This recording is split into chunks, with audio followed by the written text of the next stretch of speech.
biggest part of the challenge when you go up against a guy like Connor McDavid, and when you can have a night where you guys contain him for the majority of 55 minutes, and then he kind of has a big role in the tying goal in the winner?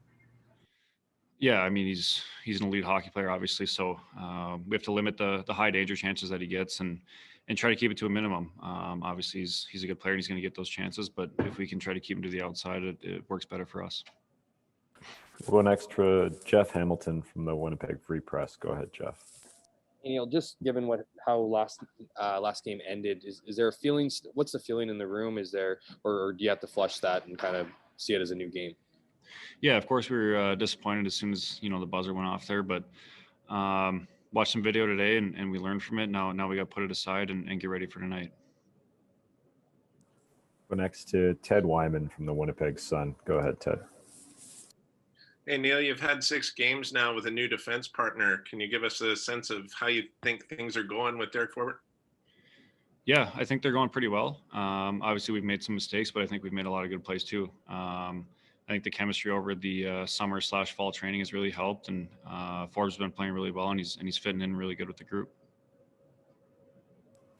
Go back to Ken Weeb from Sportsnet. Go ahead, Weber. Just sticking on that theme, Neal, what are the most important things you learned about Derek during that time, and maybe what you know about him beforehand? I know from the same.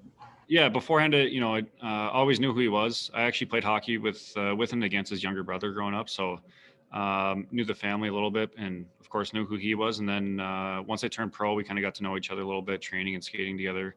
And then this last summer and fall, training and skating together almost every day. So off the ice, he's a pretty laid back guy, has a pretty good sense of humor, but and then on the ice, I think as I've seen, you guys have seen, his hockey IQ is pretty high. So it's been fun playing with him. And final question to Jeff Hamilton from the Winnipeg Free Press. Go ahead, Jeff. You're 10% into the season now. Just kind of curious what you've liked most about your game. I always try to keep it consistent as far as competing. There's going to be games where you mishandle a puck or you turn a puck over, and that's okay. But as long as your compete level is up and that's consistent, you're going to be okay for the most part. Thanks very much, Neal.